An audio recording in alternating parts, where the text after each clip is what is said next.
I'd like to introduce our speaker, Reverend John Edgar. He's the founding pastor of the United Methodist Church for All People. It's located in the inner city of Columbus, Ohio. It's a remarkably diverse congregation, primarily comprised of low-income persons. An ordained pastor for over 30 years, John was previously a superintendent and dean of the cabinet of the West Iowa Conference. John Edgar also served as the executive director for Community Development for All People, CD4AP, which is the sister organization for Church for All People. Church for All People is a multifaceted community development corporation that engages in ministries with poor folks living on the south side of Columbus, Ohio. The Free Store, which is the flagship ministry for Church for All People, provides free clothing and household items for more than 25,000 persons every year. Community Development for All People is a developer of affordable housing, provides a variety of direct services, and partners with Mount Carmel Health to operate a primary health care station at its ministry center.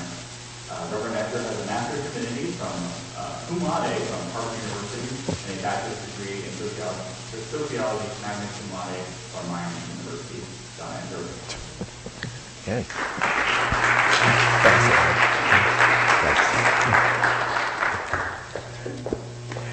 I really am delighted to have the opportunity to be with you all today.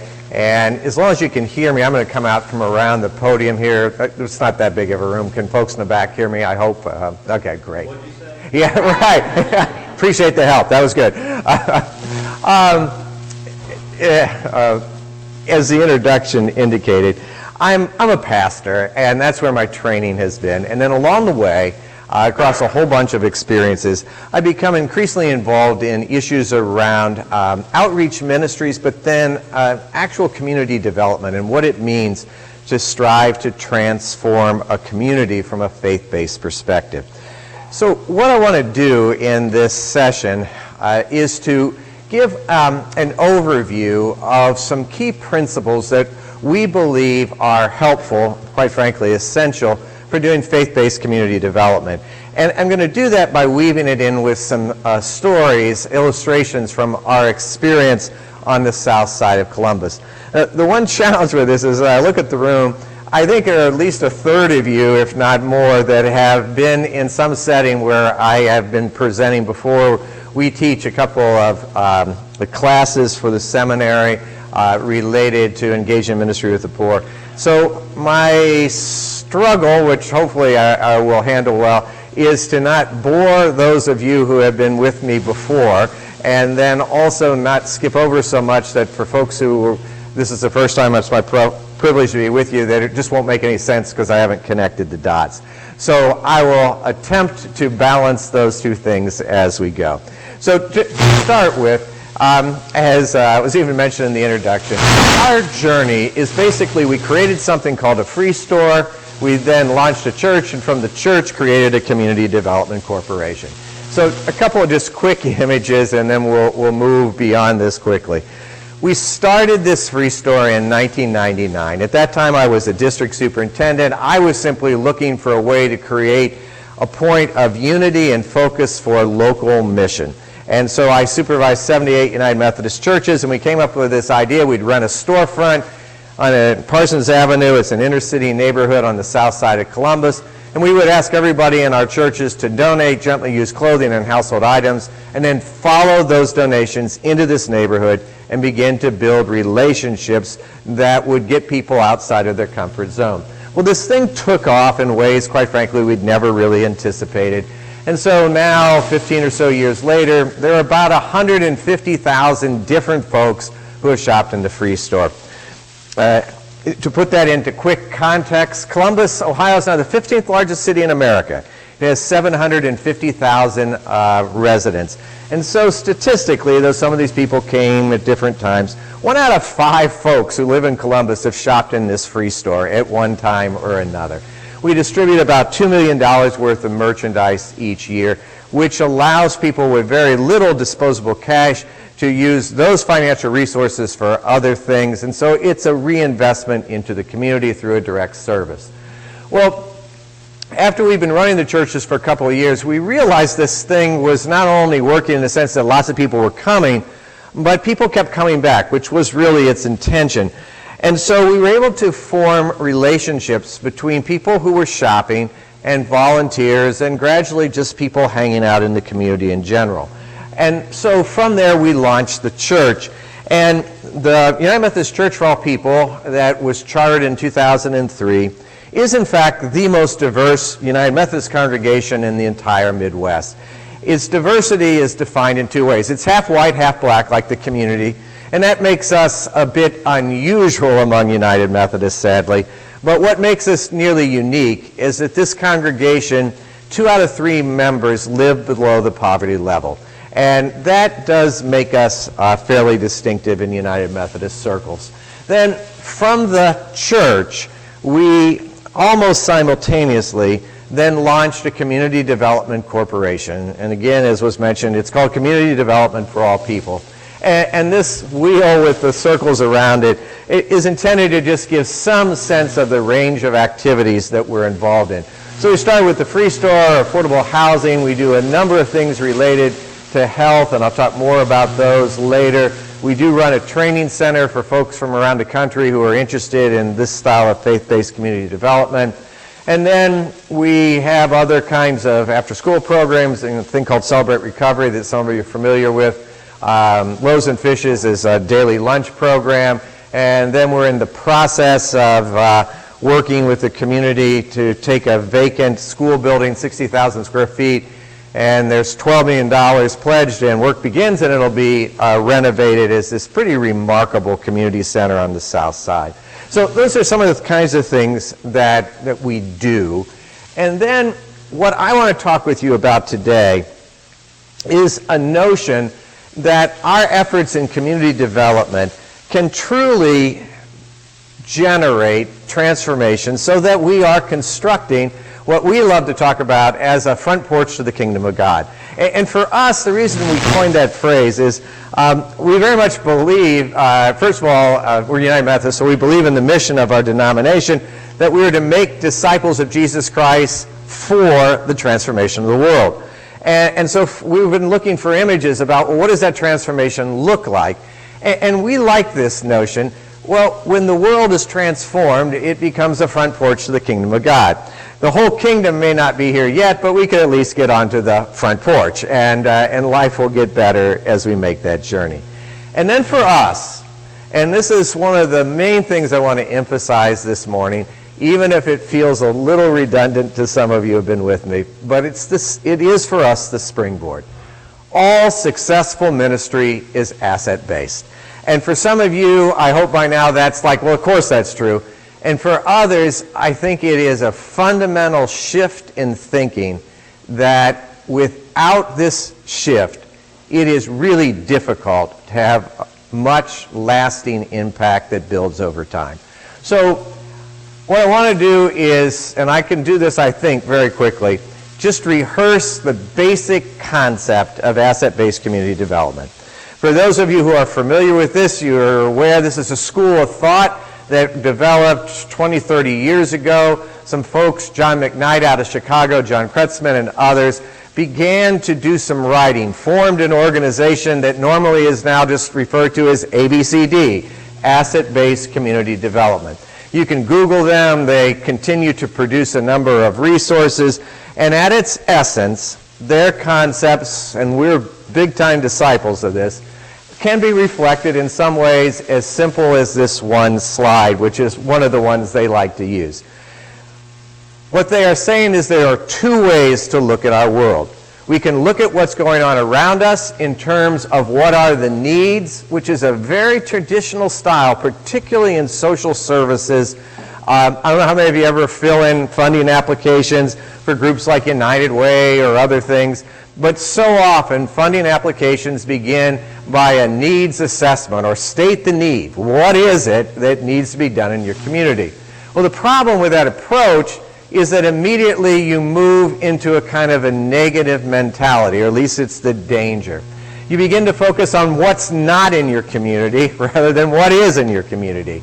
You start then talking about how are we going to fill the gaps and make up for those deficiencies. And so we quickly move then to there must be some service or program that we can do to fill a gap for those folks in that broken, deficient place. And before long, then the people in the community get reduced to consumers, and we really do believe that programs must be the answer to whatever the problem may be. On the other hand, it is possible to look at our world from a radically different perspective. You can go into your community and simply begin to look around and say, what are the assets and the resources that are here? What are the fundamental qualities, the good stuff that's present that becomes the building block for what we can do next? And if we look at it from that level, then it becomes fascinating to see that we have not only individual assets and resources, but how do we begin to put them together? And so in all that I'm going to be talking about today, when it really comes down to it, it's what do we assemble out of what's the raw material in our community so we get transforming results. And if we do that, then the people, out of folks who are John McKnight and others, they'll say, well, then the people in your community are no longer consumers, they're citizens. And I don't disagree with that, but we're faith-based, and so we say if you really work from an asset-based perspective, you will embrace the people in your community in their true identity. They are beloved children of God, blessed, equipped, and powerful. And then the people themselves become the answers as we develop programming. So quickly, if you start working in this fashion, you can do things called asset mapping. You'll find the resources in your community, and you can also just do it as if you're just writing on newsprint. From a needs-based development perspective, these are the kinds of things that begin to emerge. When you start doing that grant application and trying to get people to give you money and work with you, then you're going to talk about the fact, well, my neighborhood has such a high crime rate that you ought to come and give us stuff to fix that. We have more broken families than anybody else. Our unemployment rate is higher. We've got all kinds of problems with child abuse, graffiti, mental disability, welfare recipients, dropouts, slum housing, and all the rest of that stuff. And by the time we're done convincing people how desperate we are, we've probably given up hope ourselves. All right? It is not a very liberating, empowering way to go. But you can go to any neighborhood, including my neighborhood on the south side of Columbus, and we can talk about the fact there are still schools and access to colleges. We have block clubs, artists, libraries, youth, parks, and all the rest of the stuff there. We can begin to look at things from the strengths and the assets. And when we do that, enormous possibilities begin to emerge.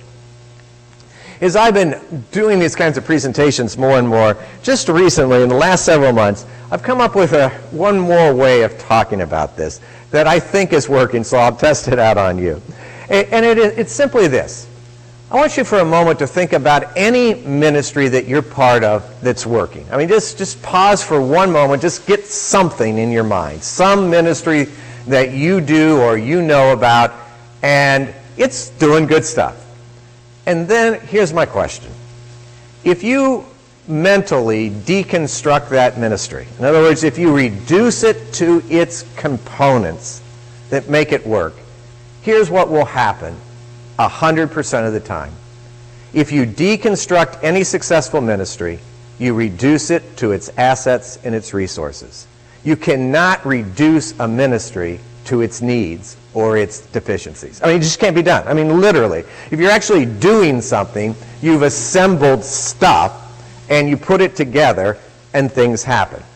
And because that's just fundamentally a description of reality, who is it that convinced us that when we want to do a ministry, we should start by focusing on what's missing? I mean, if we're never going to get it done until we bring together the stuff that's present, who convinced us that we should start by looking at what's missing, what's broken, and then say somehow we'll transcend that?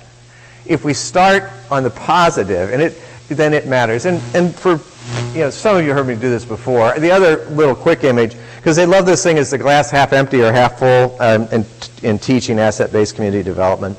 And just this one other image to take with you. Some people would argue it is simply a matter of semantics to debate is the glass half empty or half full. It's one or the other. But that is, I think, to miss the whole point. You see, if you are thirsty, it really doesn't matter how big the drinking glass is. You know, the tumbler can be this big or it could be this big. It's irrelevant how much air is above the water in your drinking glass. If you're thirsty, the only thing that matters is how much water is in the glass, because what you will do is drink the water and it will quench your thirst. It really does matter the orientation that we start with.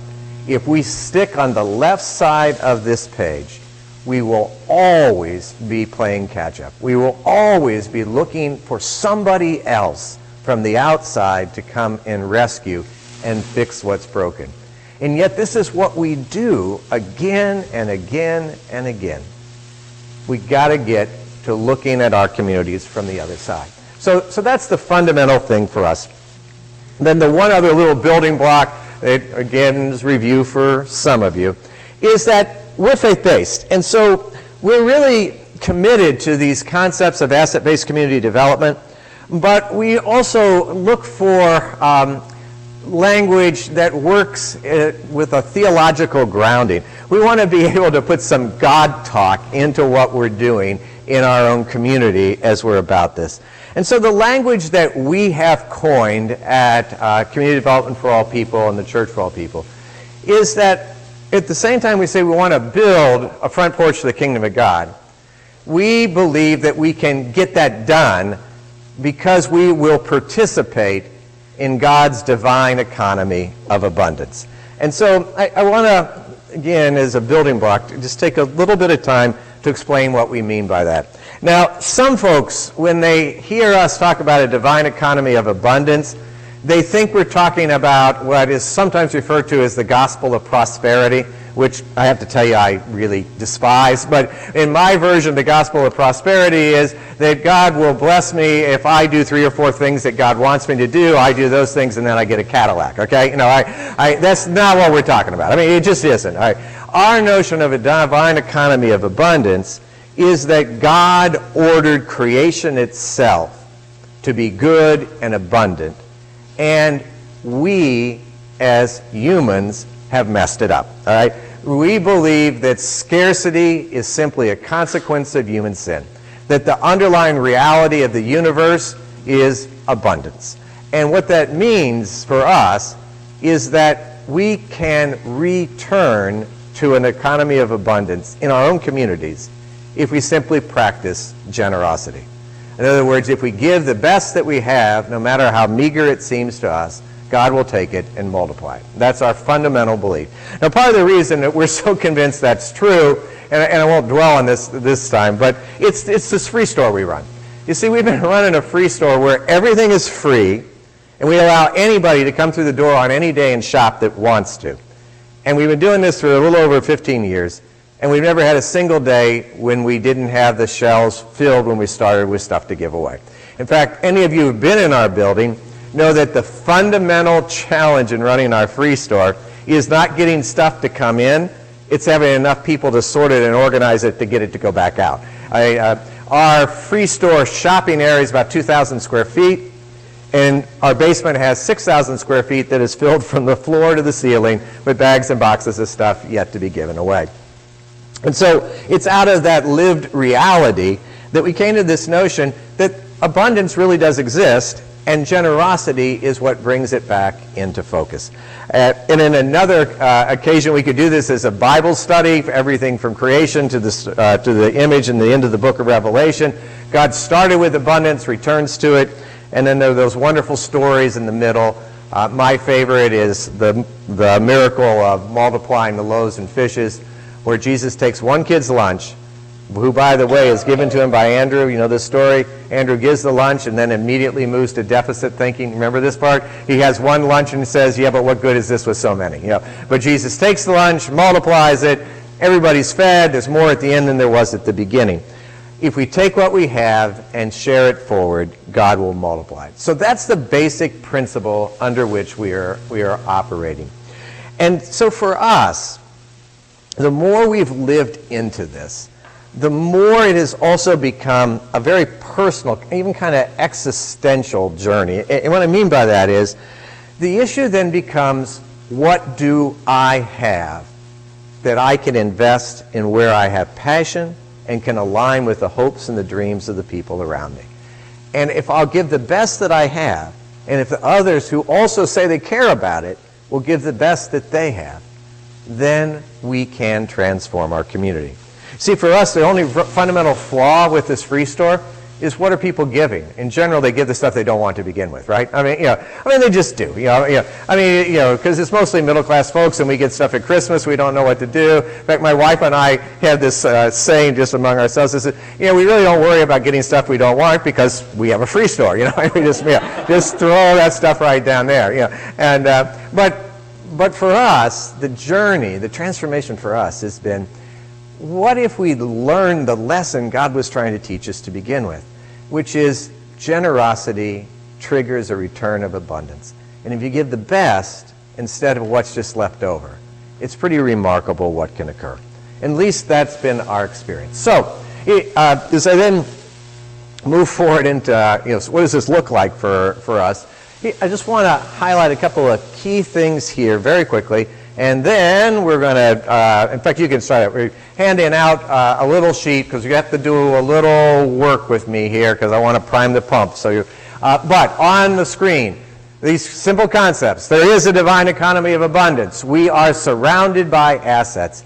And even though you're getting your blue sheet, if you're hanging with me for a couple of moments here, this is again where the faith-based side of this comes in. So every community has assets. I mean, they do. And some of those are unique and specific to one place. Some are fairly universal. And we believe, from our faith-based perspective, 2 assets are literally universal. Every community has people, and those people are the first primary asset in your community, in your church and in your community. And the second one is that we believe that God wants the kingdom to unfold.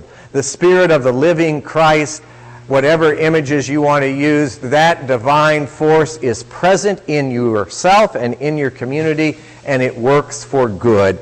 It wants you to be generous and then to go to work and make something happen. Then the other thing here, as we move into our other activities, is that in general, I'm also convinced good ministry starts small. And I think the reason they have to start small is because, is across the board, sad truth, none of us is actually very good at asset-based thinking. In other words, the reason we start small isn't because there isn't a lot, it's just we don't see it. In general, at any given moment, we are reluctant to risk the best. We are not always able to see the other folks who can be our natural allies. But if we start, and then it works, it multiplies. Start small, let it happen, build over time, and then continually seek and you'll find the new partners. So that's the basic paradigm. Okay, now you have this blue sheet. Now, we're not going to take a lot of time on this, but this is one of the tools that I would encourage you to consider using. In some of the seminary classes that we teach, we use this. This is taken directly out of a book by Luther Snow called The Power of Asset Mapping, and it is kind of ground zero. So what I'd invite you to do is take, and we're only going to give you 5 minutes, I want you to fill something in these blanks. If you look at this, what it is a sheet that invites you to begin to think about what are your assets, just you personally to begin with. And it breaks us into some categories. We have physical assets. What are some of the physical things that says you value, but it also means that you either own or have some sort of control over? What is the stuff in the physical world that you can bring to play if you decide to give the best you have to accomplish some part of building God's kingdom? And then what individual assets? What are you good at? What do you know something about? And again, I really encourage you to write something down on these lines. And then on the back of the page, what is called associational assets. Who are the people you know or care about, and what are the groups of people that you belong to?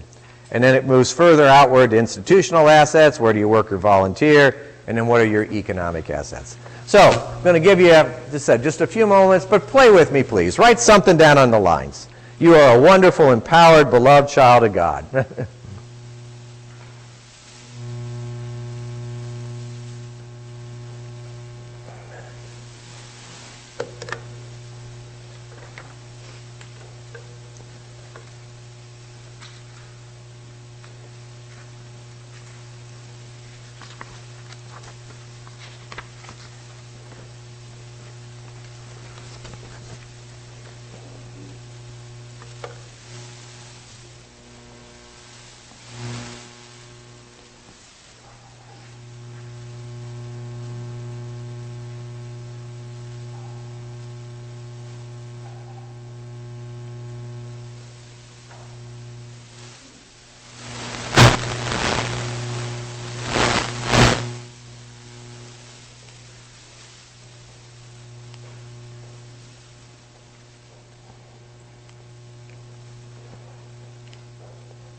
give you about 2 more minutes, so time to flip to the back of the page if you haven't yet. And again, these are just notes for yourself. You don't have to turn this in for a grade.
It looks like most of you have put down your pencils or pens. And so here's what I want you to do, because you're going to find your voice now. I want you to turn to somebody. Everybody's got to turn to somebody. And I just want you, in rapid fire to that person, alternate back and forth. What did you write down? You say one thing, your partner says one thing they had, just back and forth until you ran through both of it. And yeah, that's right. And it can be a group of 3 if it needs to be. But get everybody in somewhere. Crash this party, or somebody's coming to join you. Okay. All right. Okay. Just everybody start talking.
Okay. Keep moving. You only have 2 more minutes. Just keep sharing. All right, let it flow.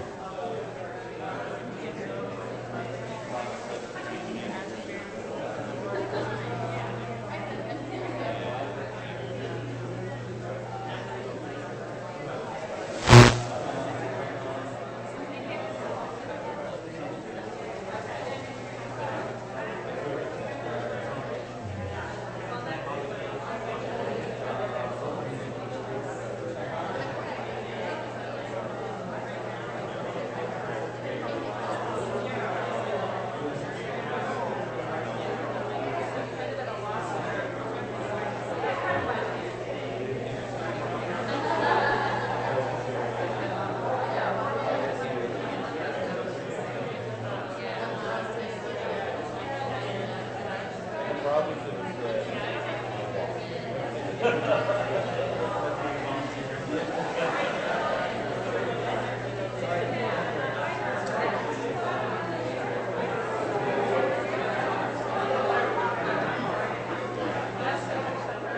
right, if I could get your attention back, which is always hard. All right, but okay, good saints. All right, first of all, just real quick, how did it feel to do that? Just any feeling words, good, bad, what? Yeah, empowering. All right, okay, all right, felt empowered. Anybody else?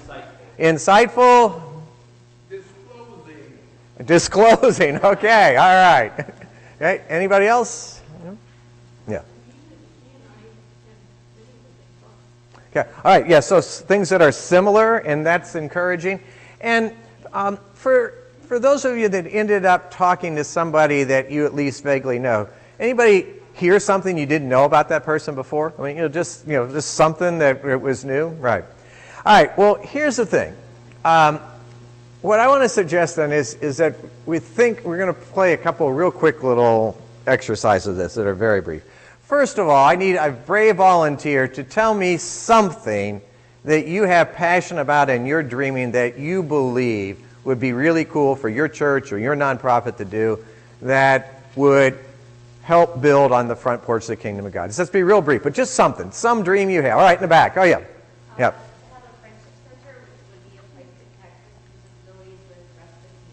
Okay, so did everybody hear that? All right, a friendship center. All right.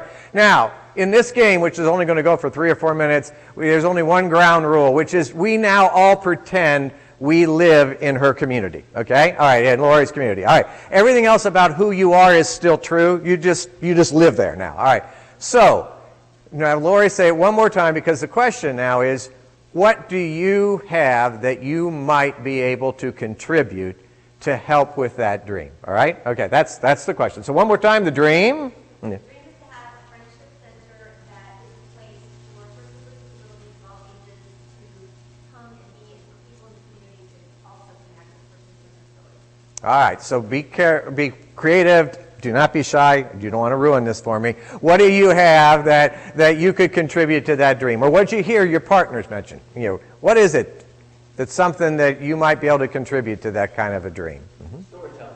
All right, storytelling. All right. One more time. Just meals. All right, great. That's it. Keep it coming. Carpenters who can build ramps and make things accessible. All right, great. Thank you for the carpenters. All right.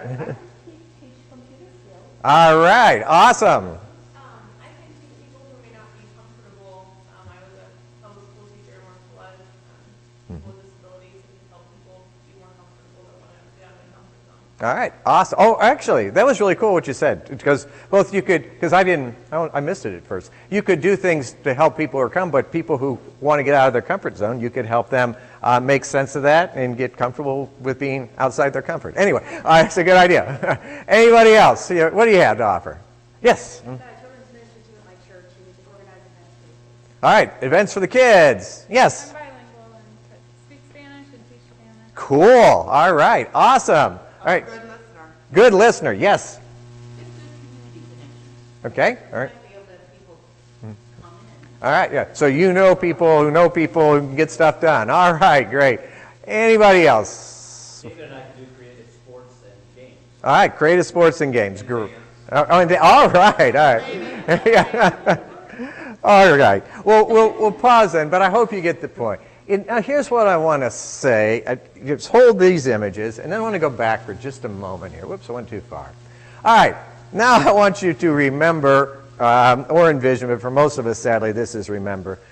Remember the time in the local church, or maybe it's on the board of your nonprofit, somebody said we should do some strategic planning, and so somebody said we should get the demographics in our community, and then all of a sudden, somebody brought in a report that looks like the left side of this page, right? And all of a sudden, you got talking about, well, we've got more pregnant teenagers than other folks do, and whatever the stuff, all this stuff. And then somebody had the brilliant idea saying, so we ought to fix that, right?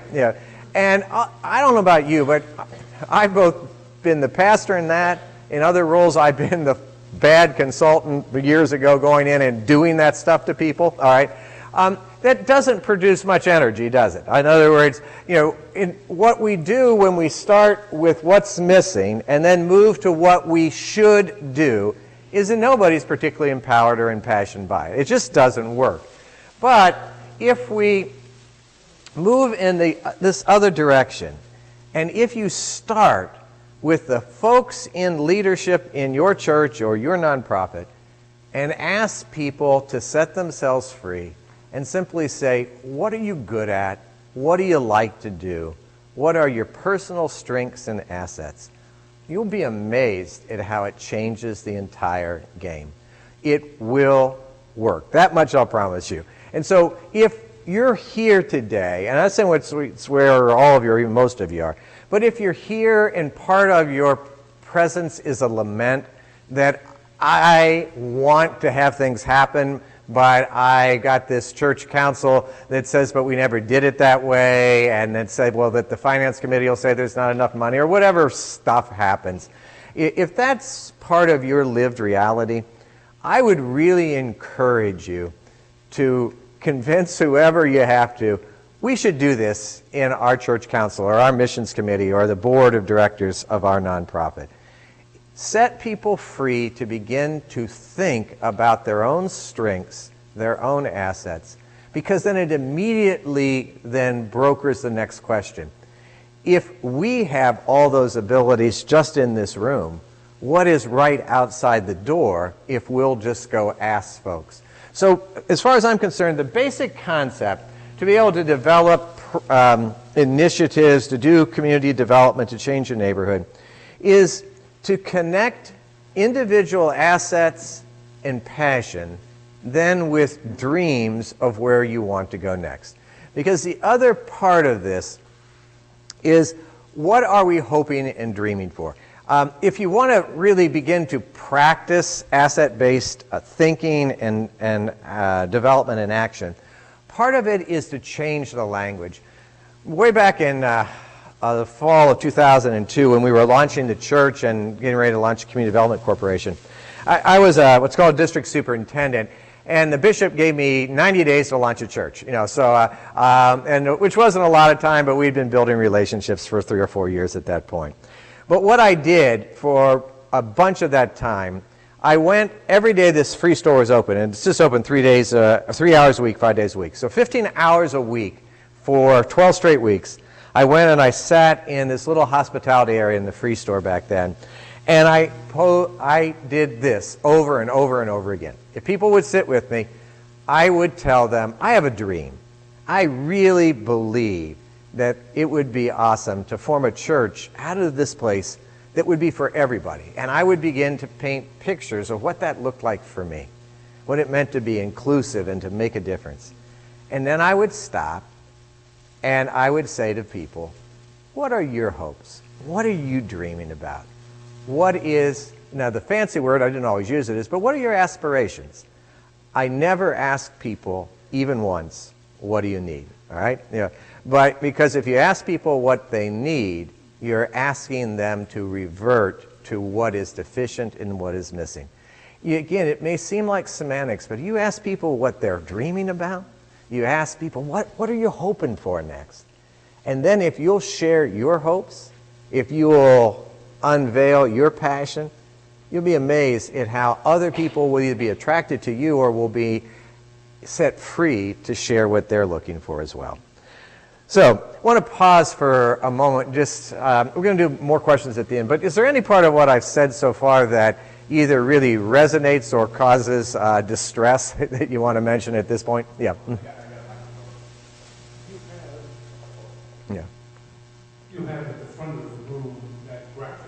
Yes. And on the right-hand side is HEAL. Right, yeah. What does those acronyms mean? Mhm. What is that program? Sure, great. I didn't put him in the audience as a plant, but I'll give you a quick answer, and then that's actually where I'm going to go next. HEAL is an acronym. It stands for Healthy Eating and Living. It's one of the initiatives that we're currently doing that is designed to empower people to believe that every one of us should be a practitioner of our own health and wellness, and how do we join together to do that. But I am going to talk more about it in a moment. But anybody else out of any of the stuff we've said so far? Because I want to kind of run forward, but want to make certain we're together as we go.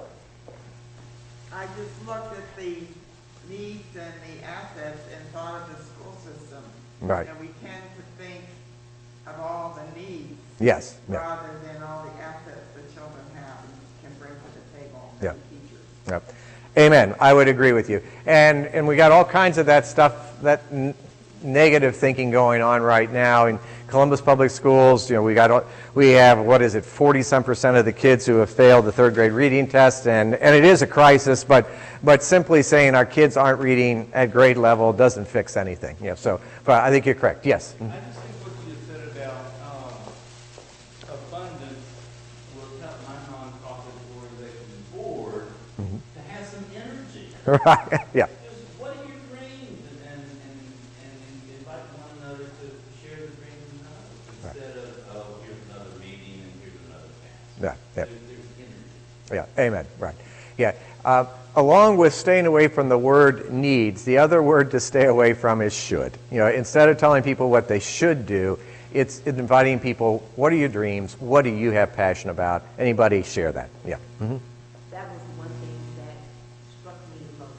And I thank you Yeah. for choosing to not should. Yeah, right. That'll work. That'll actually preach, at least in some audiences. All right. In that case, then I want to move forward, and I want to give a couple of quick illustrations of how this has unfolded for us. Right now, one of the most, I think, creative things we're doing, where there's enormous potential that continues to expand, is around the issue of people's hopes and dreams to be healthy, vital, and strong. You know, I was talking about when we launched the church, and I was sitting in the free store and asking people, what are your hopes and dreams? One of the things that would come up the most, now people often would respond to me still with needs language. You know, in other words, I would say, what are you hoping and dreaming of? And they would say, well, this is what's broken and missing in my life. And then I try to kind of change my response back to them about, But one of the things I kept hearing from people was, when they did it from the needs side, well, I'm sick, but I can't get to a doctor, or somebody gave me a prescription but at the emergency room, but I don't have any money to get it filled. So they talk sometimes in the negative.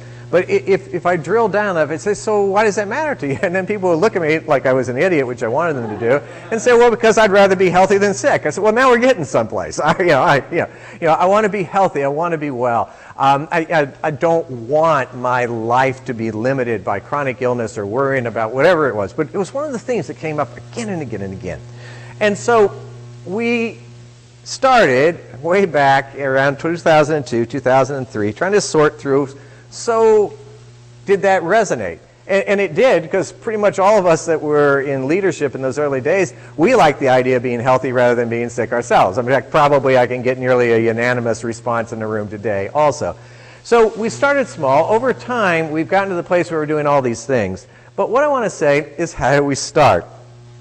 And at the risk of being redundant, we really are faith-based. I mean, we're a church that owns and runs a community development corporation.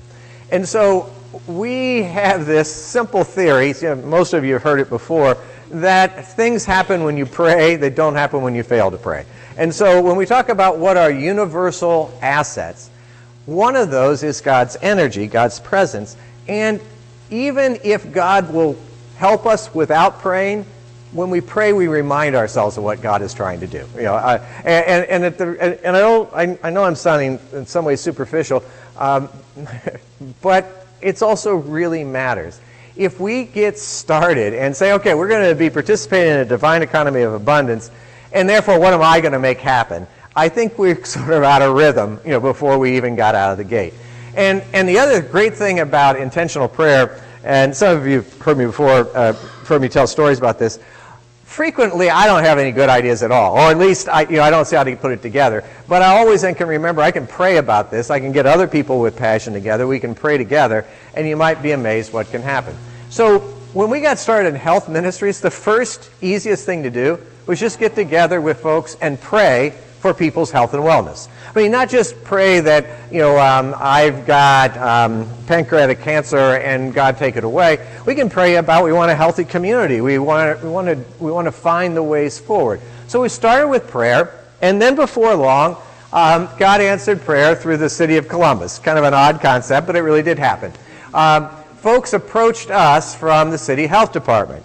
And in essence, they showed up and they said, the city health department's about a mile north of our building on Parsons Avenue, and some of their staff people said, we drive up and down, and there are all kinds of poor people hanging out in front of your building. And what they said to us was, we're hunting poor people. I mean, they cleaned it up a little bit, but they said, we got all these great programs to help poor people, but we don't have any poor people that want to come. I mean, that was sort of the concept. And so they said, so what if we came to your free store because people want to be here? And so we said yes. And so in the early days, we had a nurse from the health department and a medical social worker who would show up, and they would talk and listen to people, and they would make a lot of referrals. It was stuff that related to access, because one of these issues is if you want to be healthy and whole, folks want access to medical professionals. So we did that, and that was a good thing. And then as that was working, we began to do, now we didn't have the blue sheets, but we were doing that concept. We began to talk among ourselves, okay, if we want to do stuff with health, it's good we're praying, it's good we let somebody else in our building, a first partner, but what about us? And what became clear is that we had a number of people who in their workday lives were focused and passionate around health and wellness. We had some nurses, we had a psychologist, we had folks who worked for the state health department, and those folks decided they wanted to get together, and we formed a health ministry team. And that became the catalytic place where pretty much all the rest of it emerged from. And the first thing those folks said, because this was about what do we have, there were 4 people who were nurses. And by the way, this was a kind of new church start, and I didn't know the occupations of all of our members, and so one of those folks I didn't even know was a nurse. So the 4 of them came together, and they formed a little parish nurse program, and I'm not going to get into that now, but a number of your churches do this, blood pressures and all that kind of stuff. So it was good. One of those nurses worked for the Mount Carmel hospital system, and in one of our committee meetings, when we were dreaming about what we wanted to do and about how incredibly frustrating it is that we had people who just didn't have the money to go see the doctor. And so this guy, his name is Daryl, said, well, his hospital system had a program called Health Station, in which they would go into an inner city neighborhood, take up permanent residence, and operate high-quality primary care medical home. And they had one of those that they had put in the wrong place. They'd stuck it in a neighborhood about a half mile from the closest bus line, and basically they were like the Maytag repairman. They were out there, the doctors and the nurse, but nobody would show up. And so anyway, so we got together and we said, well, one of the assets we have, and by the way, this is true so many, particularly churches, one of our key assets is actually our physical building. We see it as a liability, right? Our buildings are old, the utility bills are too high, they're not handicap accessible, whatever the list is of what's broken in our buildings. But they are space and they exist. And so we, in our case, knew that part of our building, when we bought it, had been a pharmacy. It's a long story, but when we bought it, we thought the pharmacist was going to stay. We bought the building from the guy and then leased part of it back to him to use as a pharmacy. But then he went and retired on us, so we had this empty space. And so we said to these people from Mount Carmel, you can come into our building. We won't charge you any rent. We even promised to pay their utility bills if they would come and invest about $250,000 a year in medical professionals and to do it.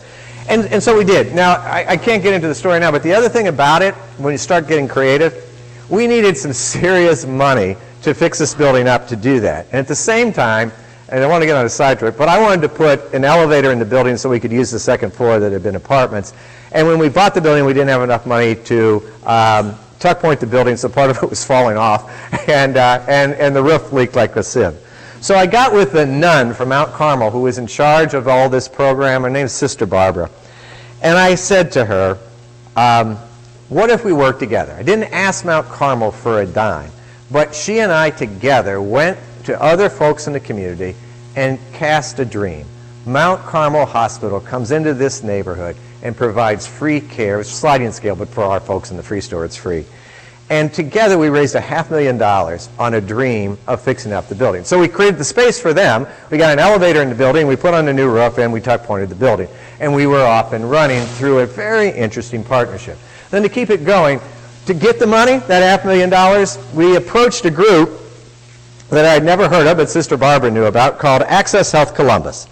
And those folks gave us $50,000, about 10% of what we needed. And then the leader of that group came back 60 days later. We hadn't even started construction.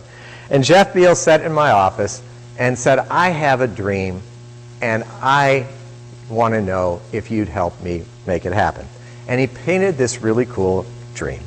He said there are people in North Carolina and Kentucky have figured out how to run a pharmacy where everything is free. So they call it a charitable pharmacy. And he said that he had cobbled together $200,000 from the Franklin County Commissioners and others, but he couldn't find anybody that would take the risk to go start a charitable pharmacy.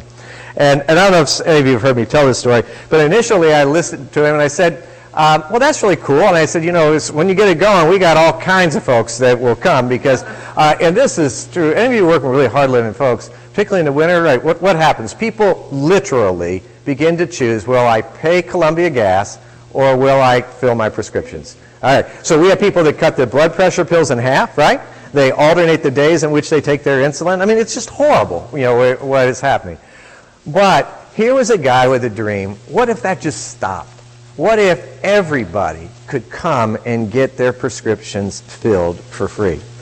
And his first request to me was, what if we would run it ourselves? Because one of the models he had looked at in Cincinnati was a nonprofit that did a lot of stuff with hard-living people, just opened up part of their building. And one of the best things I ever said to him was, I said, yeah, we could do that, but we'd run it like the free store. And I said, you ever come and volunteer in the free store? And I told him, you know, in the free store, we tell people who want to volunteer, there's just one rule. You know, when you put merchandise out, just put like things together. You know, put the pink blouses next to the red blouses. So I said, I could run a pharmacy for you if we just put the pink pills with the red pills. And that was enough for him to go away. You know. But Jeff came back about 3 months later and said to me he couldn't find anybody that would take the chance. So I have to do this very quick, but what we did was we used the assets we had. We had no idea how to run a pharmacy, and we did not have space or expertise. But by then, we were developing connections with people who were watching what we were doing and were intrigued with our willingness to try new things. And so what we did is we convened a meeting at Nationwide Children's Hospital. It's just up the street from us.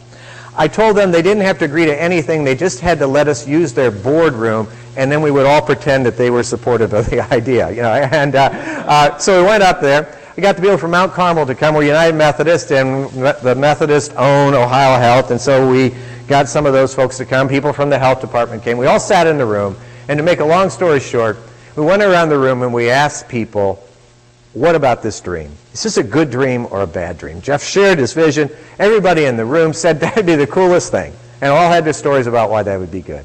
Then we went around the room a second time and said, so which of your groups will do it? They all said no. And then we went around a third time and said, but what if we in the room did it together?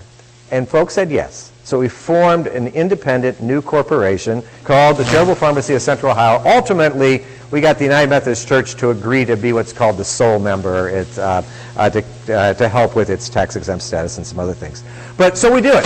And now this group, it's been around for about 4 or 5 years. Last year we distributed $3 million worth of free prescription medication to people who otherwise would be making those draconian choices. So there are lots of ways to build partners. So we're starting to do all this stuff. And we were feeling pretty darn good about ourselves until the other danger of when you partner and you ask other people's ideas is that sometimes you learn things that mess up your worldview. You know, at least that happens to me. And so I met Scott Morris. He is a United Methodist pastor from Memphis. He's also a physician. And that fellow really messed with my mind, all right? To make it even worse, I was on a speaking circuit. Actually, where I was for the Methodists, I was at Lake Junaluska for the training of all the new district superintendents in the country, all right? And it was the first time I was down there. I was supposed to talk about all the stuff I'm talking to you about. And the guy who just happened to be speaking before me was this Scott Morris. And I thought I'd just sit in a room and get comfortable with the space. And then this guy messed with me in an incredible way.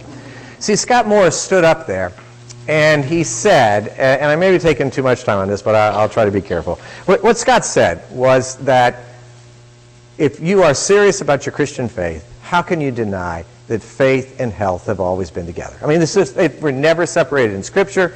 And then he told me something I didn't know. Well, I knew part of it, and then I didn't know the rest of it. He said John Wesley was a physician. Did you know that? Some of you know of John Wesley. The most popular book is called Primitive Physics, right? Scott Morris taught me this simple image. I want you to think about this. If you were in the United States of America in 1820 and you were going west, if you were wealthy enough, you took 2 books with you as you crossed the Alleghenies. You brought your Bible, if you're a good Methodist, and you brought John Wesley's Primitive Physics. If you were poor and you could only afford 1 book to bring west, you left the Bible behind and you bought a copy of John Wesley's Primitive Physics. It was the home remedy book of the early 1800s in the United States. Now, most of folks don't want to use it anymore. It has 5 different prescriptions to end baldness. Just telling you they don't work. Okay, but what Scott Morris was saying is that Wesley understood that to be serious about Christian faith was to take responsibility to be a practitioner of health and wellness. And that just ruined my day, all right? And really changed things. My wife was the one who heads up most of this stuff, and I told her about this stuff and it messed with her mind, and we went down and hung out with Scott Morris for a while. And here's what happened to us. And I'll move quickly on from there. What happened is we realized that community development around health and wellness cannot be reduced to access to medical professions. Now it matters. I mean, people have a right and should, but if we're serious about this as community development, then the issue is how do we together care for one another? What does it mean to be a practitioner of my own health and wellness, to have passion to share that in my family and my church family and beyond? And so we just began to redefine what we were doing. And so here's how it ended up for us, or where we are now. And we're having a lot of fun with this. What we decided is we just wanted to get people together who have a common dream of being healthy and say, well, how do we resource and support each other? So we train people from our community to be peer health coaches. We have a whole curriculum, a whole strategy of what it means to be a coach and to accompany folks. And we have people in our community now who sit with one of our health coaches and say, this is what I'm dreaming for about being healthy and well. This is what Scott Morris is doing with 60,000 folks who are poor in Memphis right now. And so then people set health goals and they work to get better health outcomes. And some of that may be, I want to manage diabetes and I don't have a family practitioner. But often it's about, so if I want to manage my diabetes, what am I eating and what kind of exercise am I getting? And so we do this health coaching, and then we got involved in all this other stuff, which I understand here on the campus some of you guys are doing now too. You have a farm here, right? So we got serious about community gardens because they keep us close to our food, that's exercise, it builds community, it does a bunch of stuff. We also hooked up with Mid-Ohio Food Bank, and now they bring us, I want you to think about this one little statistic. Every week we get 10,000 pounds of fresh fruits and vegetables, nothing but fruits and vegetables, delivered from the Mid-Ohio Food Bank. And we distribute that to hundreds of folks. To participate, there is actually a cost of admission in this program. You have to agree you want to be serious about your own health and wellness. And so you come every week for a half-hour dose of health education, and then you get to shop for a half hour free of charge in this fresh market. And we run into space next door. We only have a true market. A Nationwide Children's Hospital gave us $25,000 a year to rent the space, pay the utilities, and hire a staff person to coordinate it. But in terms of scale, if you have a 1 acre of a farm in full production and you're really good at it, they tell me, not that I would know, you can generate maybe, all right, in a given year, maybe, as much as 5,000 to 10,000 pounds of food from 1 acre, if you're good at it. That means out of our little storefront shop, we distribute the equivalent of somewhere between a 50 or 100 acre farm in full production that is at its maximum level. All to help people in our neighborhood who said, I really want to be healthy and I want to support the folks around me. And then I want to get to this last part of this because it's where, it's a good illustration of where the temptation always re-emerges to drift in the wrong direction. So, I don't know how many of you read the Columbus Dispatch or paying a lot of attention to some of what's in the forefront right now, but there is, and it's a descriptive fact, there's a crisis around infant mortality in our community. So now I'm going to do a little deficit talking for you for a while, because we have an entire task force of folks, all the community leaders. I sat in and did a presentation in the first session of this thing a couple of months ago. So here are the statistics, and they are ugly. In the United States, the state of Ohio ranks number 49 out of 50 in infant mortality. Congratulations, all right? Yeah. And infant mortality means that how many kids per 1,000 die after they were born but before they are 1 year old. So we're 49 out of 50. Franklin County is one of the worst counties in the state, and the south side of Columbus, congratulations, wins. We have the highest infant mortality rates in Franklin County, and our infant mortality rates are pretty much the same as they are in third world countries in South America and parts of Africa. It really is horrible. Also, if you're still not convinced it's horrible, we're stuck on the need side here. Some of you may be aware that nationally and locally, twice as many African American children die in the first year of their life than white folks. You can control for poverty and education, and there's still a differential. It is a mind-boggling issue. So a lot of folks are upset, and that's good. But the issue is, if all we do is bemoan how ugly it is, and it is ugly, how does that ever make it any better? And so my wife, who used to work for the state health department, is one of the people that got recruited to be on the inner circle saying, so what should we do? And so what we're promoting, and we'll see how much progress we get, is to turn it around. I mean, what is it that we're really saying? I mean, we can't just be saying that we don't want to be 49, out of 50. I mean, that can't be the answer about what drives us. So what we're playing with, even though this other stuff, is really this first line, and it's the image.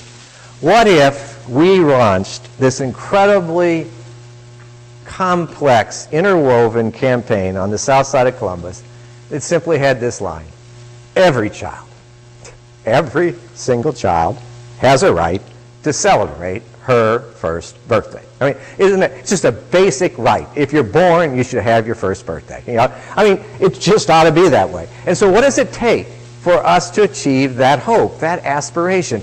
Every child has a first birthday. And the other thing, and I don't want to get too sidetracked, and I'm at the risk of doing that here. But it comes back to community development. As I've been learning more of this stuff, it's amazing what you can learn if you start listening. Do you realize that most public health professionals are now saying that if you have to pick just one indicator in your community about how healthy your whole community is, if you have to pick one, you should start by looking at infant mortality rates. The reason they say that is that upstream factors in the community account for infant mortality. So in other words, you can't fix it just by telling folks, well, you practice safe sleep. I mean, it's a good thing to do. So no, you can't just talk to the moms or moms-to-be. You got to talk about what are we doing in our community that creates this mess, but turn it around. What do we do that changes it? So I can't stay here, but so we're having a lot of fun, and the only reason I'm talking about it is it's the cutting edge for us now. What does it mean to have said as a community, and we got all this support from these, the powerful folks and the politicians, to say we're going to win. Every child in our community is going to celebrate a first birthday. And what are the factors that contribute to that? What is the message we send to grandparents and to aunts and uncles and to church members? What do we have to say about we need safe, decent, affordable housing? Because when people are safe, and this is one of the factors, if you feel safe, you're more likely to have your baby go to term than if you are living in a stressful situation. And so there are all these different factors. All right, I've maybe droned on too far, but I hope you get some sense of what we're trying to do. Then, very, very quickly, because we're going to use the last part of the time to be doing some other interactions together. The other thing that we do a lot of is affordable housing. And so without so much the stories, I just want to track a line here.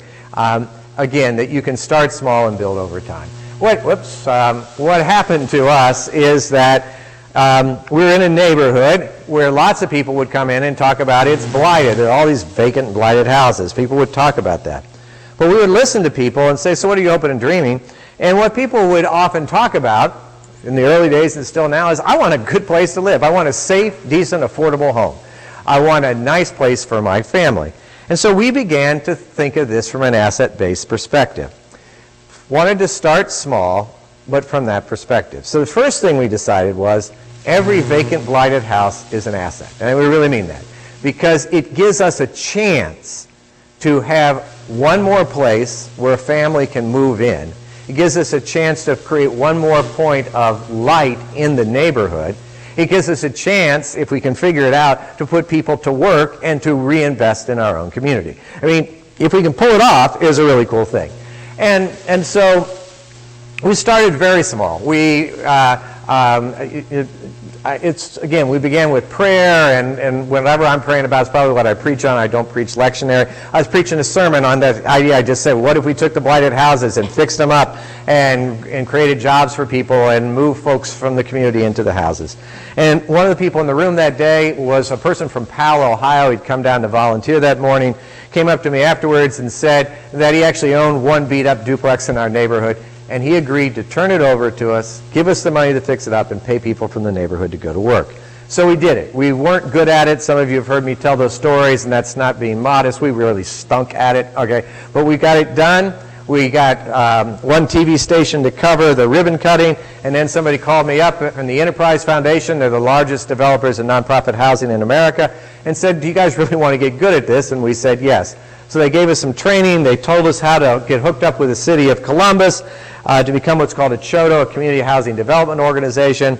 They told us how to borrow money for housing, and then somebody else in the midst of prayer materialized who used to run Habitat for Humanity in Columbus and became our general contractor. So we built our first couple of houses. And then Nationwide Children's Hospital is just up the road from us, started looking at what we were doing.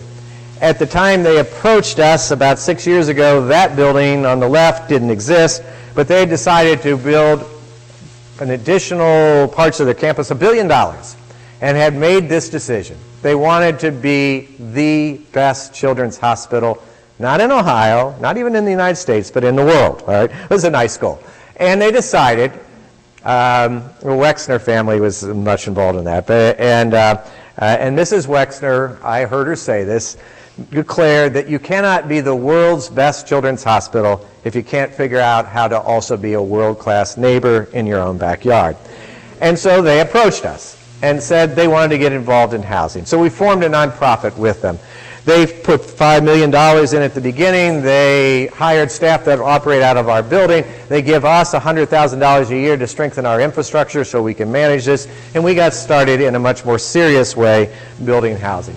So out of this initiative called Healthy Neighborhoods, Healthy Families, over the last 6 or so years now, we've done close to $10 million worth of affordable housing redevelopment in a 35 square block area. It has transformed the community. We also give grants to existing homeowners to fix up their homes. So we now have folks who, those really are our houses, by the way, on the right there. Those same blighted houses that you saw in the first picture, that's just them from a different angle. And one image before it is some more houses in that project. They really look pretty nice when they're done. And so it has created jobs, it has transformed how the neighborhood looks, and then we have kept going from there. After that, we got involved in terms of scale with a whole other initiative. It's called Low-Income Housing Tax Credits. And we just finished, that went bad, the first of these initiatives last fall. We built 40 new rental homes on vacant lots, mostly where things have been torn down, a lot of arson in this other sub-neighborhood where we've been working. And it's a $10 million project to have done this. And now we have folks who are living in these beautiful 3- and 4-bedroom homes who otherwise would not be able to afford a decent place to live. Out of that initiative, we now break ground within 30 days, right next to these houses, to build an apartment complex that'll have 52 apartments for senior citizens. Again, it's a project of $9 to $10 million.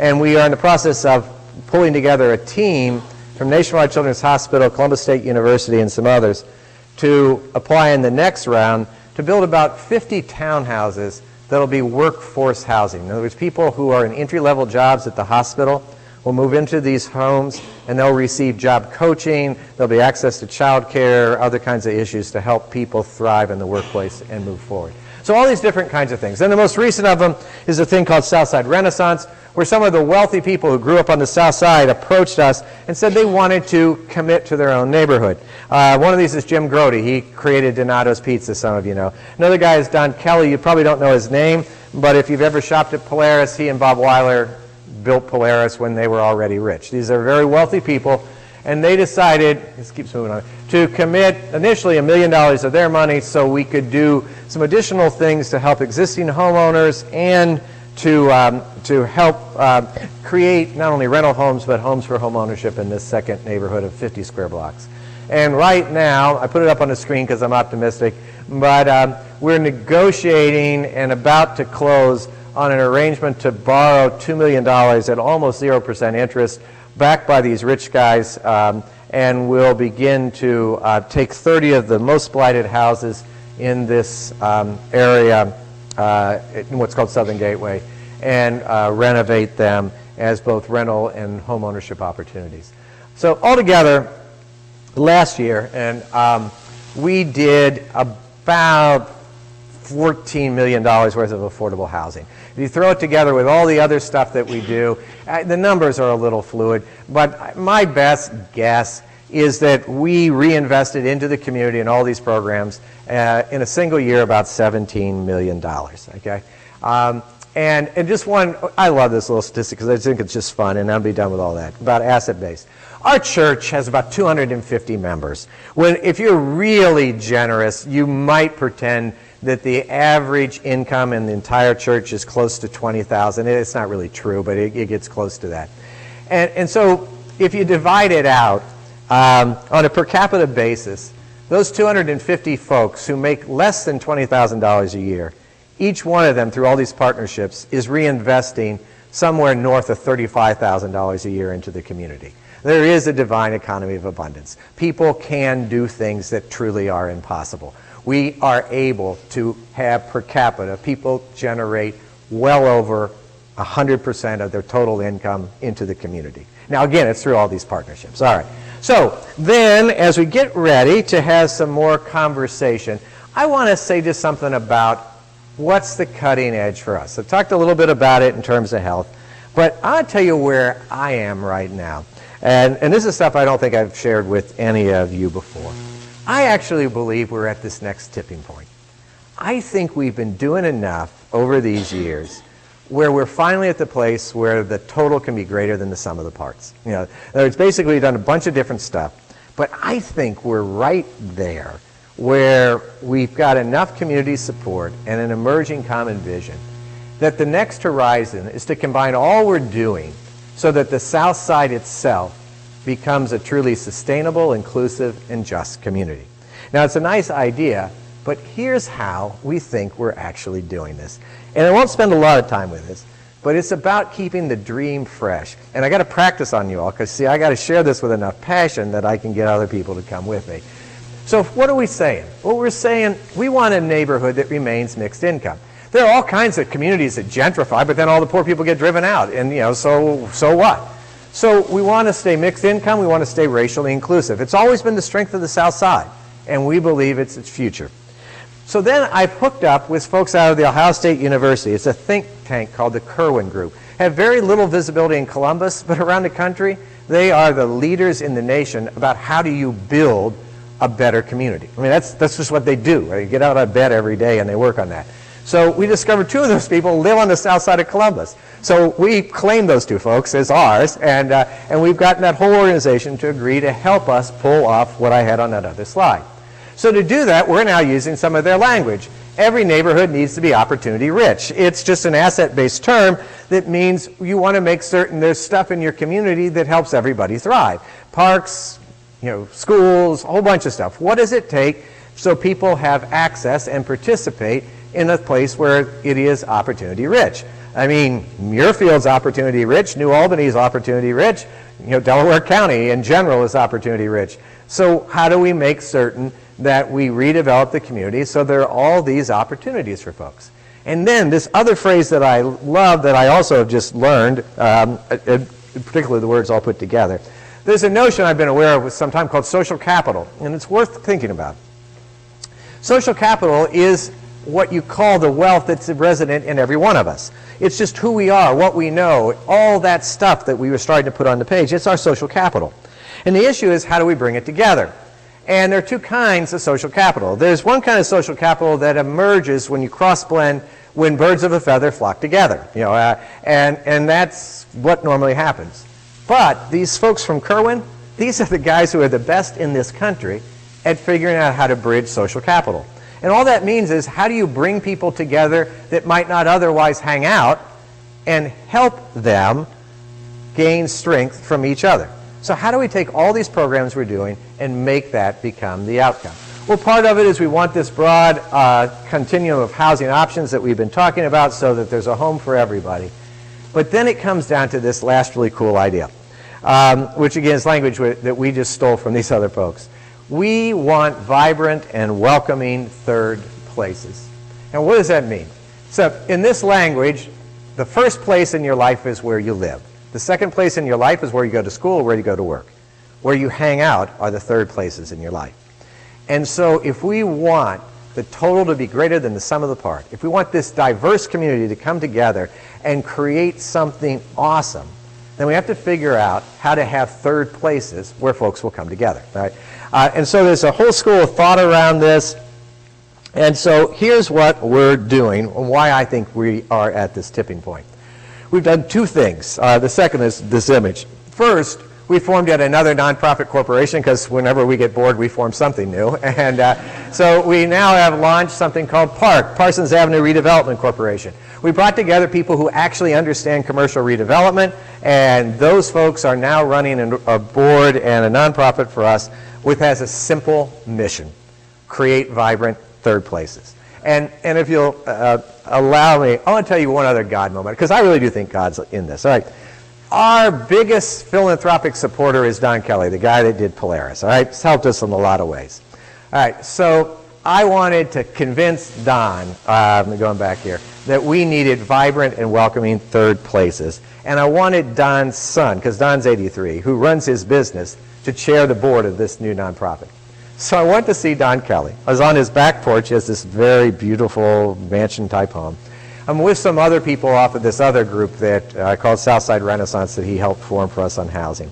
And I'm giving my pitch, my very best version of why to do this.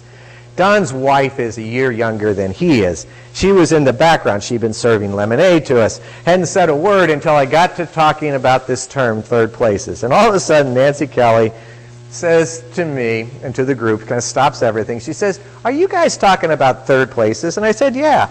And then she's this great grandmother type. She just lets it hang there. And she says, "Well, I know some stuff about that." And I said, "Well, that's great." And she says, "I actually wrote a chapter in a book on that. It's upstairs. You want me to bring it down for you?" Also, she goes downstairs.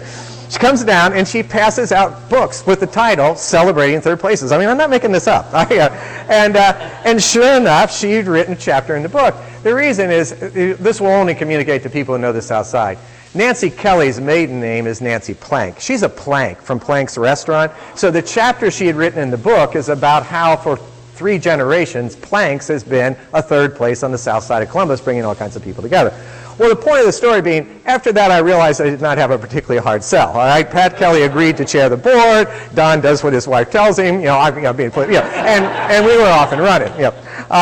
It's amazing where those resources are, because I would never have thought that 82-year-old woman, was going to be the key to me convincing other folks that third places are the way to go. All right, so then the last part of this, and then we're going to get into a different kind of conversation, is the other key in this is this Reeve Community Center. Part of our program expanded in 2011 when Southside Settlement House closed. It was a settlement house out of the Methodist tradition. Their board asked us to try to salvage some programs. We agreed to do that, but their building, 17,000 feet, was shut down and has now been demoed.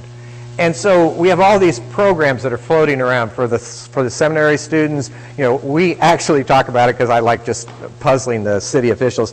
I keep saying, yeah, we're doing it, but all of our programs are in the diaspora. You know, and at some point they have to come back to Jerusalem, and they all look at me like, what the heck is he talking about? So this is the New Jerusalem. All right. This is the Reeb School. It has 60,000 square feet. All right, more than 3 times the former Southside Settlement House. And Don Kelly, leading the charge, convinced Mayor Coleman that this should become the community center for the South Side, even before we started using third place language. And so Kelly and the mayor and others have put together $12 million, and we start to renovate this building this coming summer. Community Development for All People will have some space, but there will be people doing job training, Boys and Girls Club. They're going to be what may be the best early childhood learning education facility in Central Ohio that will take over about 20,000 square feet of new space that will be built while part of it is, of the bad space is torn down. So all these things happen, but it will become the third place in this community. It's where we can bring together all sorts of folks.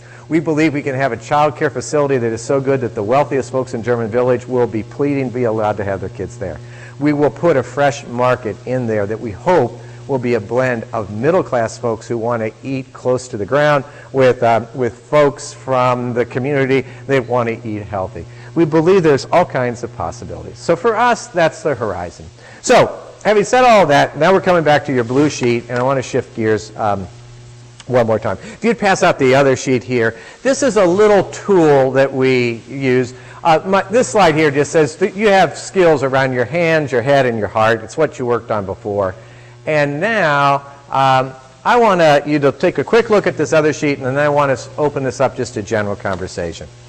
This next sheet is what to do after you get to the point where you're casting a vision, you're identifying some people that want to work with you, and you're saying, how might we work together? And this is the simplest little sheet in the world. It is just, but it is intended to convince you that doing this kind of stuff doesn't have to be that hard. And so I want to talk through this briefly, and then I want us to just be in an open conversation. If I get this flow right, when we get done here at 11, you break into workshops of different kinds. For those who want to hang out with me, what I'm going to do is try to talk with you at some much greater depth about how to help you achieve what you want to do next. And I'm going to use this one sheet as a framework to shape that conversation.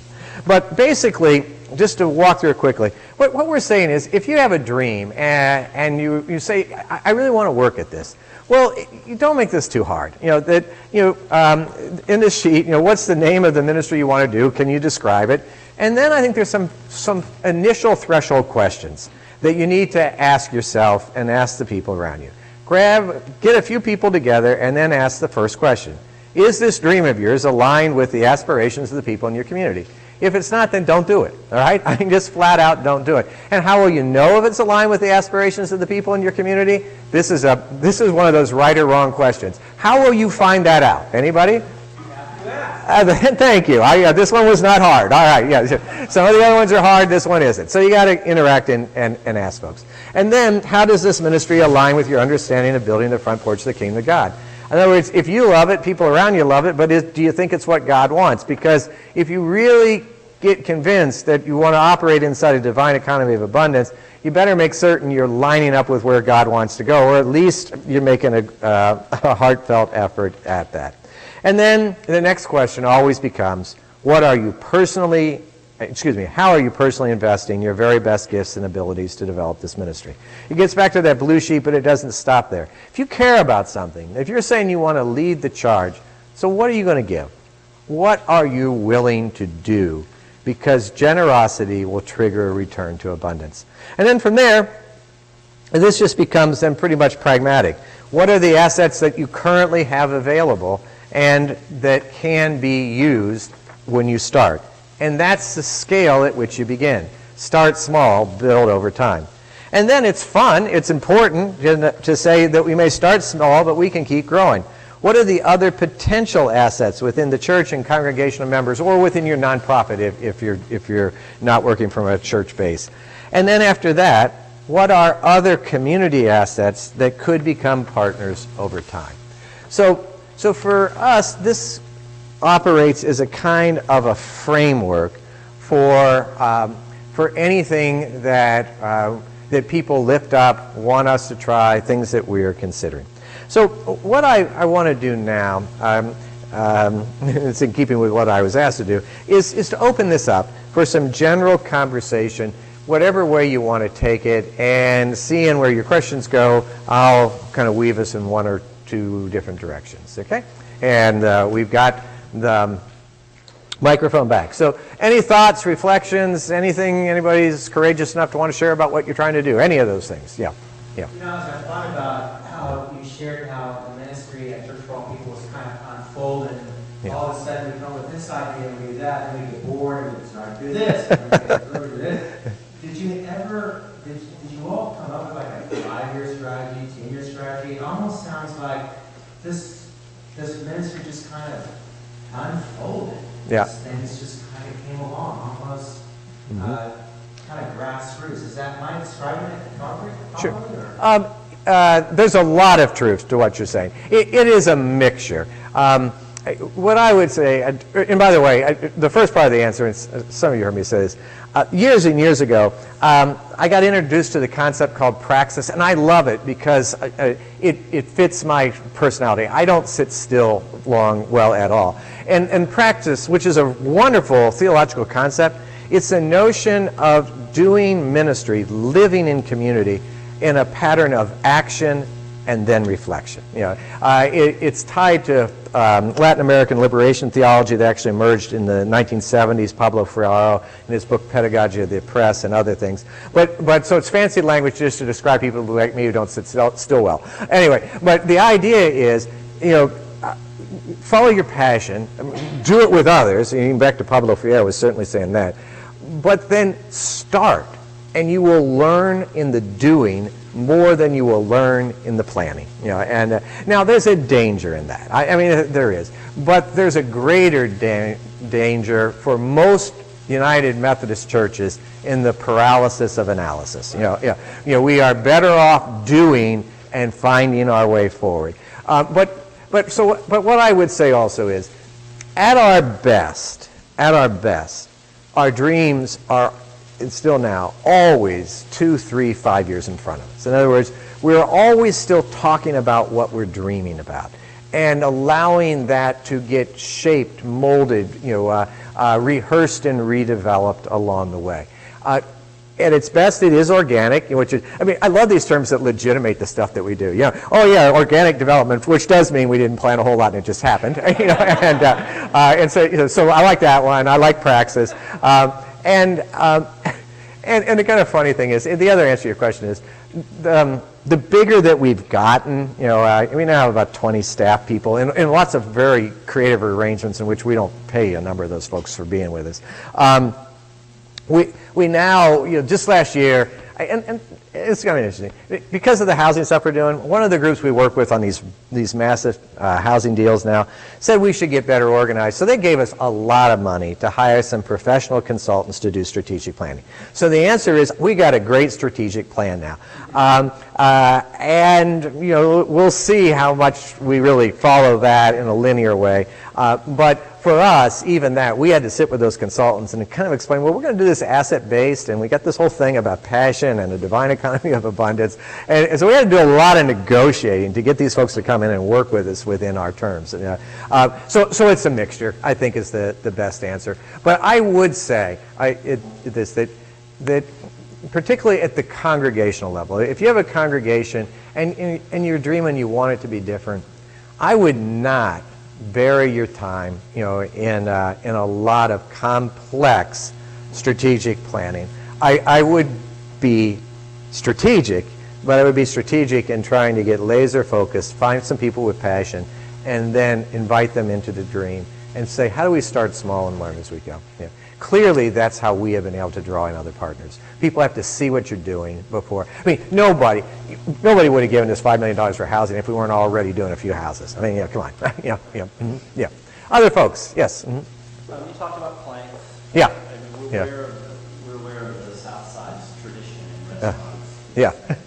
Yeah. I see, you know, the HEAL program, which revolves around food and those kind of Can you describe the reaction of the restaurant community in that space, or are there partnership models coming No. with that? Well, it's a very good question. And we're hoping that that is part of the next wave.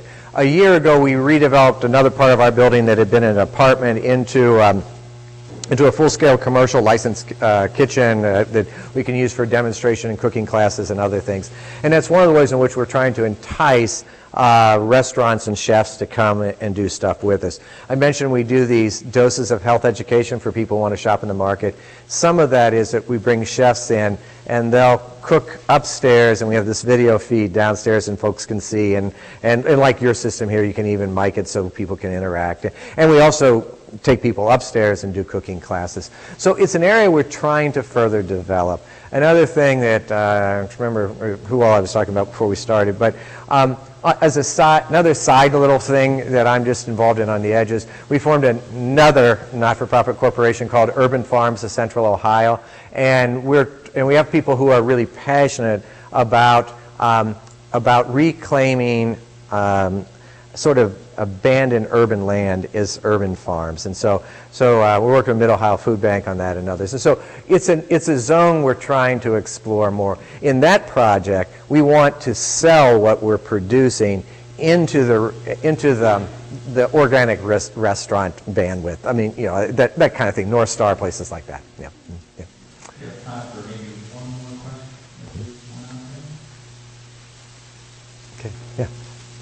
How do you, with so many people who are used to running things their way, keep some of your autonomy and? Yeah. Yeah. It's a good question. I would start in this place. And I'll keep it brief, but I like the question. It allows me to do something. That we are all, in one level, in any given moment, the product of our past experiences, all right? So win, lose, or draw, I am who I am. I grew up in a home where my father is a neo-Marxist and a university professor. My politics are way, way left of center. I mean, they just are, okay? And that left me with some biases about rich people. I mean, you know, and one of my personal challenges, I really am going to answer your question, is I had to figure out how to work with people who I had been raised to believe basically just exploit others. Okay, I'm just telling you. I mean, that's the environment out of which I came. All right, and I still believe that happens way too much of the time. So one of the things that was really challenging when we first started this partnership with Nationwide Children's Hospital, because I was afraid we had sold our soul to them. I mean, they were promising $5 million.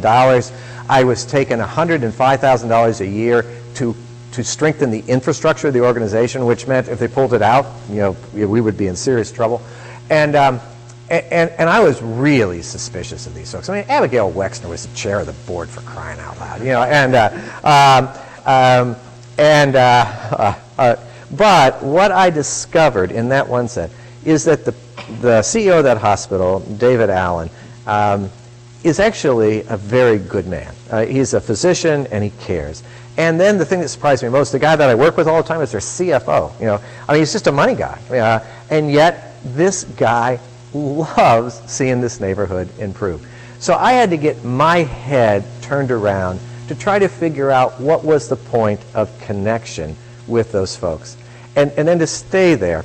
The other thing that's interesting is Dr. Steve Allen, the CEO, is Jewish, yet he shows up a couple of times a year to worship with us. He just likes being there. And so I needed to change some of who I am to be able to see the gifts in those folks, but still has some personal integrity. So Don Kelly, the other really wealthy guy, in some ways, I have really come to admire him. I think I could actually authentically say that in a way, I really love Don Kelly and his wife. I mean, we're in their home some now. They're in our home. They're just wonderful folks. He's actually the best read layperson in theology I've ever met. It just fascinates me. That doesn't have a job in the church. But anyway, but still, there are times when Don and I disagree. There are times when, for example, when Don is more concerned about getting rid of the riffraff, and there's the drug dealers and that stuff, and is saying to me, just do whatever you have to get rid of them. And I'm pushing back and telling Don, it's not like they're wearing signs, I mean, we can't just say we're going to, every time we take over a building that has some tenants in it, they all have to go because, you might be a drug dealer, and we want the drug dealers gone, but so we have these kinds of conversations. Early on, I went round and round with the folks in the hospital about, you do not want to gentrify this neighborhood. That's not what you want. I mean, and we're on board with that, but we went at it, on a couple of times early on. Yeah. So that's the best answer. But for me, it's about making it personal and real. It's seeing the humanness and the belovedness in those folks as well as these folks. Yeah. And that was not easy for me. Yeah. Yeah. Okay. I think we're actually out of time for Okay. questions, but John Yeah. will be leading a session after this at 11 Okay. o'clock. Yeah. Along with many other great presenters. And faculty as a whole. Yeah. Right. Thank you very much. I appreciate being with you. Yeah.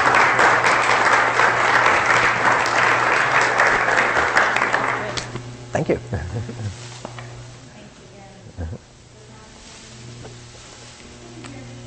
We have time for a short break, but before we do that, I want to schedule again. So we're looking for all of these things. Like John will be available in the library, which is just across the hall, all of the signs for L200, if that's what you would like. There is an elevator that's available. And then over in the hall, which is just out these doors here and across the sidewalk, you can follow the masses probably. Robert Caldwell is here with excellent experience in unifying different organizations, religious and non-religious, throughout the common